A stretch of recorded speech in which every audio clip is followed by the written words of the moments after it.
Hello, welcome to my channel, Best Budgets, where I try to make the best out of my budget. In today's video, as you all can see, we're going to go ahead and look at my 2026 Budget by Paycheck Workbook by the Budget Mom. So if you're interested, stay tuned. Okay, so as you all can see, we do have my Budget by Paycheck Workbook by the Budget Mom. We're going to go ahead and get started into the book. So, as you guys know about the book already, we are going to go ahead and just do the beginning pages of the workbook. So I do want to explain my why.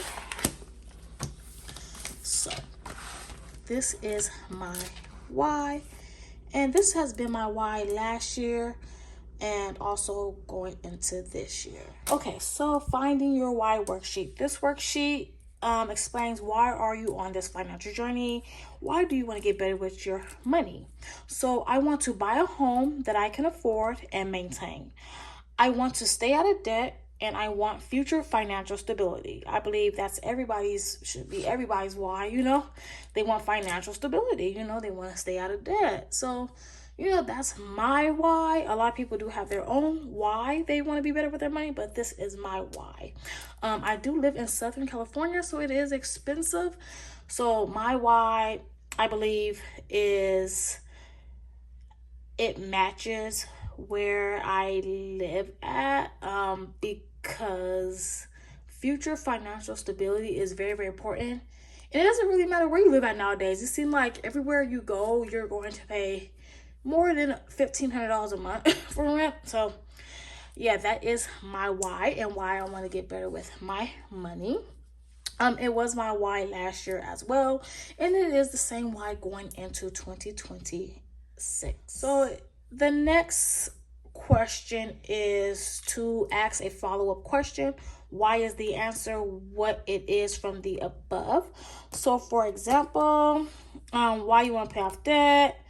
So I choose to trust God as my ultimate provider. I will no longer rely on debt or the government, but on His wisdom, guidance, and provision.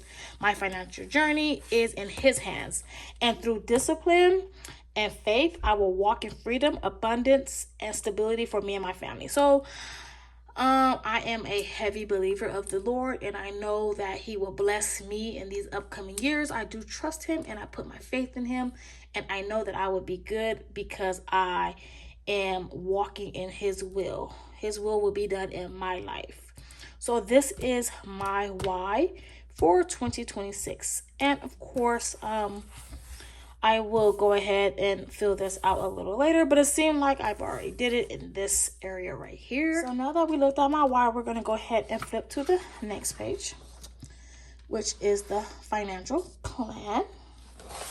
So my financial plan for this year is I do want to buy a split floor plan home this year. A split floor plan home is where your bedroom is on one side and everybody else's bedroom on the other side, and everything else is in the middle, like your living room, your kitchen, and everything else. So that is one of my goals this year. I want to find some cheaper car insurance, which I've already did that. So I'm going to go ahead and share those numbers with you later on. I also want to pay off my lawyer. Oh, I skipped one. I want to save $1,000 in my sinking funds. I'm starting off small. I just want to make sure that I am getting retainable results instead of going big. Like, I want to save $10,000 this year. No. Let's start off small and look at the goal in small increments instead of a big, large lump sum. Okay, so the next thing is I want to pay off my lawyer bill. That would be around June. Me paying off my lawyer bill, so that's what I want to do as well. I want to cut 5 bills out of my paycheck bill tracker. I want to cut out 5. So I kind of did already do that. So you guys will see coming into the next couple of days when I set up my January budget by paycheck. Okay, and then I want to pay $10,000 towards my mortgage. If I do obtain a mortgage, I do want to pay $10,000 towards it, but I also need to add something right here. I want to pay off my student loans. Yes, you guys heard me right. Student loans. I do have $21,000 worth of student loans, and I am going to pay those off. I'm going to start paying those off soon rather than later. It started off as $10,000, and then boom, $21,000. I said, oh no, we got to get something going. So I am going to pay off my student loan debt too. So I think I'm going to put that right here in this section right here, and I want to pay that off within 2 years. So I am going to put that. I want to pay off my student loans within the 5 years right here. I did already kind of figure out what I want to pay and how I want to pay it. So we're going to go ahead and move on to the next page, which is the membership and subscription reminder worksheet. So I really don't have too much of a subscription. It's really much of my bills that's due each year or every 3 months. Things of that nature. So we're going to go ahead and get started with what I have to pay throughout the year. That is not monthly. Okay, so I do have my 2016 Equinox tags. That's due in February, and I am budgeting around $270. That includes the $5 charge that they charge me at the kiosk machine. I do have my phone bill due every 3 months, so that's 4 times a year that is due. So my next one will be in March. That's Mint Mobile, and that's $300. So it's $100 per person per line.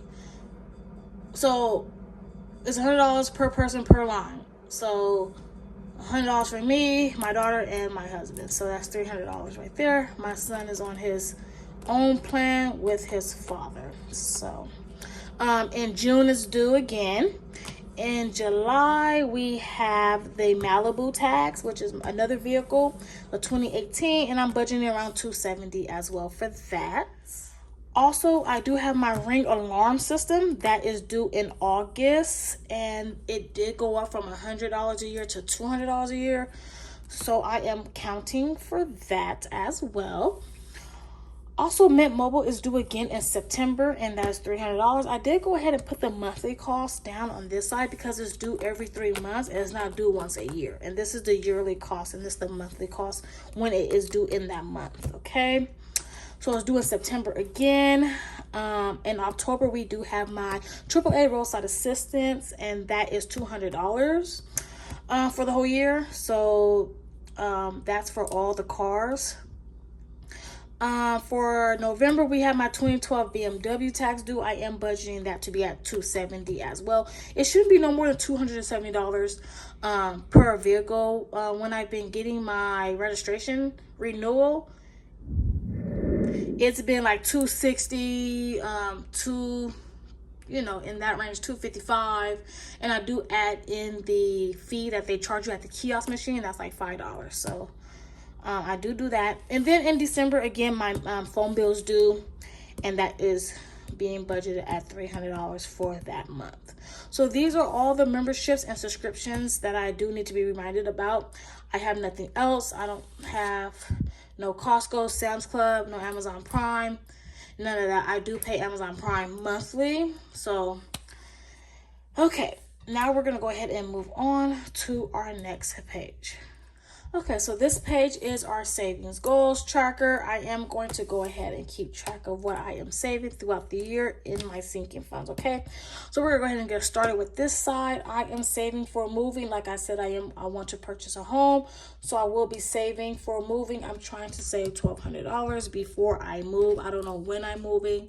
Hopefully it's around the summertime after my son get out of school. So if you do need to go to a different school, I have time to go register him into a new school in a new city.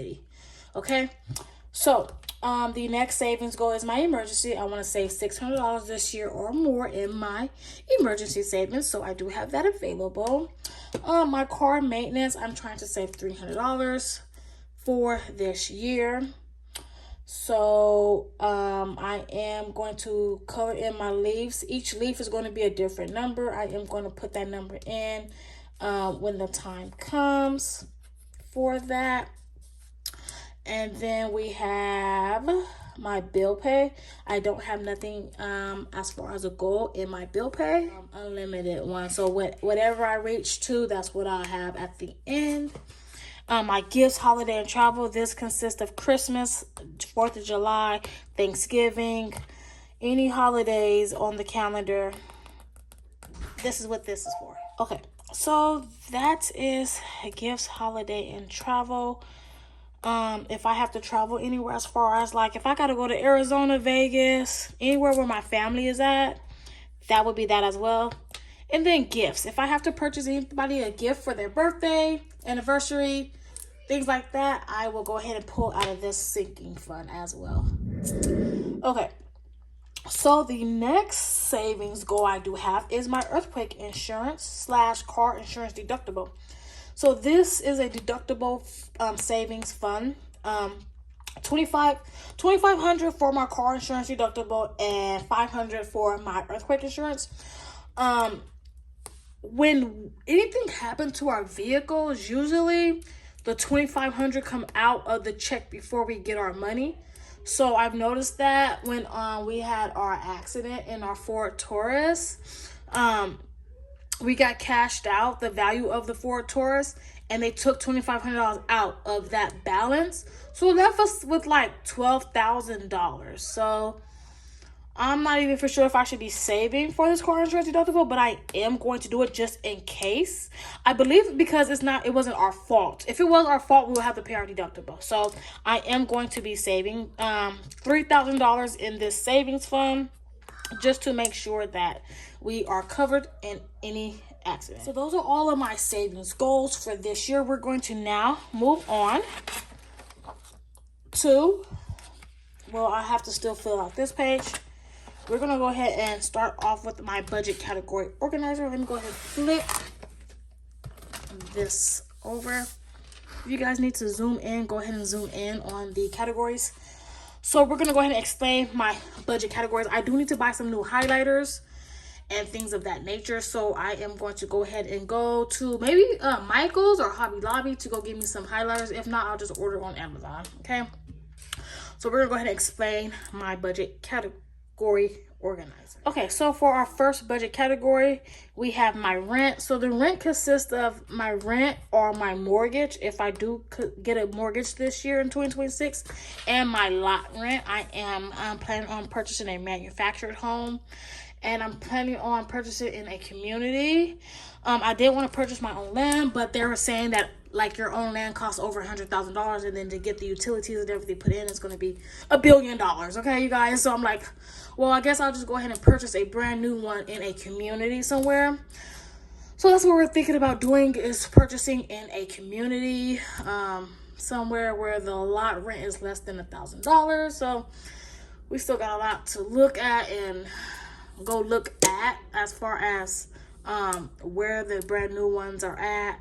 You know, what's the qualifications of getting approved to the park, things of that nature. So that will be coming a little later on this year. So the next budget category is my utilities. So my utilities consist of my lights, my internet, my phone bill, my YouTube TV.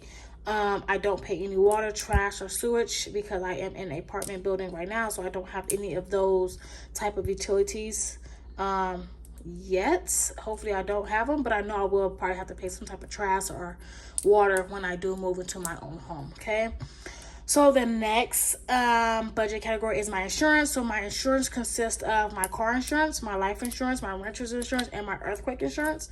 I don't have any other insurances. I did get rid of my watch insurance, my Apple Watch insurance. I did get rid of my iPad insurance, and I did get rid of my phone insurance. Okay, so I don't have any of those insurances no more. So that did cut out 3 bills, you guys, out of the 5 that I wanted to get rid of. I did say I want to get rid of 5, and I got rid of 3, just those 3 alone. But they were small bills. They weren't like large bills. Okay, so I'm trying to get rid of some large bills. So yeah, we're still gonna consider what bills I can cut out for 2026. So the next budget category is my monthly subscriptions. I did just go ahead and abbreviate monthly subscriptions like I always do. I don't spell out the whole thing. I do like to abbreviate with initials. That's just what works best for me right now. So my monthly subscriptions is things that I can cut out of my budget. And I do pay monthly. So my Apple storage, my OnStar, my Netflix is a monthly subscription, my Google Storage, and my Amazon Prime. So those are monthly subscriptions. Those are all. I can get rid of all these. And like I said, these are all small bills. So, but these are bills that I want right now. And push come to shove, I would get rid of them fast, okay?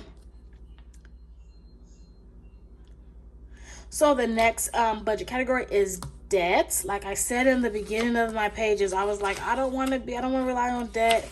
I shouldn't even have, debt in my on my budget category, but I am going to be paying off my student loans. So I do need to add student loans right here. I just been trying to avoid them, and by me avoiding them, the interest is going up higher and higher and higher, you guys. I'm like, oh my gosh, I can't keep having this, and I need to knock this down. It's only $21,000. Some people got student loans and hundreds of thousands of dollars, you guys. Over $100 worth of student loans. I said, oh, I got $20,000. I need to knock this out like fast. I need to really do that. So I am going to add my student loans right here. So my debt consists of Discover, Best Buy, Target, Cardinal, and then the lawyer. The lawyer will be done by June. So that'll be another bill that I can knock out soon. But I do have to pay my student loans. That needs to get done ASAP. So the next budget category I do have is tithing, and then I do tithe at my church, the Wake World Outreach. You guys can Google us, find us on YouTube. If you are looking for a home church, we are a big church. We have churches in Arizona. We have churches in Riverside. We have churches in San Bernardino. We have churches in LA, Pomona, Kenya, Uganda. We have churches everywhere around the world. We are the Way World Outreach. We're in countries. So if you guys want to check us out, go ahead and check us out. I do tithe at my church, the Way World Outreach. So that is one of my budget categories right there. The next budget category is a category that I just added to my budget category organizer. It's called cars, because I do have 3 vehicles, and I do want to make sure that things are getting done with those 3 vehicles, and I want to keep those all together in one pot and not have them separated anywhere else. So for cars, any car accessories, any car washes that I do with the cars, it's going to go underneath this category. Any car tags, if I have to pay any registrations, things of that nature, is going under here. AAA is part of cars, because that's what I'm paying AAA for, is for my vehicle. So that is why AAA is there. Any car maintenance that I do with my cars, if I got to get a battery, it's going underneath cars. If I got to get a headlight, things of that nature, is going underneath there. If I have to pay my car insurance deductible, that's going underneath cars as well. So this is this budget category right here. The next one is gas. Any gas that I put in any of the vehicles that I drive, that's what the gas is for. Groceries, any food for the house that I need to buy, any dinner items, breakfast items, snacks items, anything that food needs to go in this house, that is considered groceries for me. The next budget category is my household category. So household and groceries is different. My household consists of my Ring alarm system from the year, because I do use that for the household, securing the house with the Ring alarm system, security system. Any household cleaning products, bleach, tissue, soap, napkins, laundry soap, things of that nature for the house that I need to clean up the house with, that's considered household. Any office supplies, I gotta buy printer ink, printer paper, pens, paper, highlighter, anything of that nature, I'll put it in the household, because we all use it together. Any decor for the house, pillows, calendars, picture frames, any house decor, things of that nature, is going underneath household. If I got to use my earthquake insurance deductible, that's going underneath my household as well. If I use my moving sinking fund, it's going underneath the household. And then if I need anything for my living room, things like that, it is going underneath my household budget category. Okay, so my miscellaneous category is any unplanned expenses. And if I do come out of my gifts, holiday, and travel sinking fund, that is going to be considered miscellaneous, because sometimes I do not know what I'm going to be doing with this and when I'm going to be doing it. So I might one year want to buy my niece something for her birthday, and I don't do it every year. I just do it just this one year, So that's why it's going to be unplanned and unexpected, because I just might out the blue hey, I want to buy you a gift for your birthday. Hey, I want to give you a gift for your college graduation, Oh, hey, you want to go to Vegas? Okay, boom, it's coming out of here. Oh, the holidays. even though the holidays is planned, I don't plan to celebrate any holidays until like the month before or 2 months before. So if I decide I want to celebrate the 4th of July, then I'll pull out of there. If I decide if I want to, do Valentine's Day, then I'll pull out of there. So that's why that is in my miscellaneous category, because it will be unplanned. Because I don't plan to do nothing for holidays, birthdays. I don't plan to give nobody no gifts, anything like that. But if I do, it will come out of here. Okay, so my next budget category is my food out. So food out consists of any food, drinks that we consume outside of the house that I did not bring, like my food from inside the house. So basically Burger King, McDonald's, Starbucks, Dutch Bros, anything I do outside of this home as far as food and drink wise, go underneath food outside the house. Okay? So the next budget category is me. Anything I need as far as hair goes, personal goes. If I need to go buy me some clothes, all that is going underneath me. And the same with my daughter. Anything she needs, clothes, personal hygiene, anything that she needs, she want to go to school, that's all going to go in her category. And then same thing, guys, with my son. If he need anything, shoes, socks, sports gear, anything of that nature, he want V-Bucks, and I want to give him some V-Bucks, then I'll go underneath his category right here. So these are all my budget categories that I do have for the year of 2026. I did go ahead and lump some of the savings categories inside my budget. Okay, so that is a little bit about my budget categories. I do have to buy highlighters and pick out new colors for each category, so that will be coming real soon. We're going to go ahead and flip over to the next page, which is my bill tracker. I'm not for sure if I'm going to fill out this page because I do keep track of my bills on my calendar, and I do keep track of it on the bill, the pay bill tracker that's inside the book. So I'm not for sure if I'm going to be using this page or not. So we're going to go ahead and continue. And that is about it with this video. So I did just want to go ahead and just go over the first couple of pages with you all, just so you guys can get a feel of what I am going to be working on this year. So let's go ahead and do a little recap. So what we did, we went over the Finding My Why worksheet. We went ahead and went over my financial plan. We did also go over my memberships and subscriptions reminder worksheet of what I do need to pay throughout the year and months. We did go ahead and look at my savings goal. And we also went ahead and looked at my budget categories. I am going to fill out this page. Maybe in January, I'm going to go ahead and fill out this page after I get my my highlighters, just so I can like highlight each category that goes with each budget category on this side. And that's about it. So I would like to thank you all so much for joining me today in this video, and until next time, you guys all take care.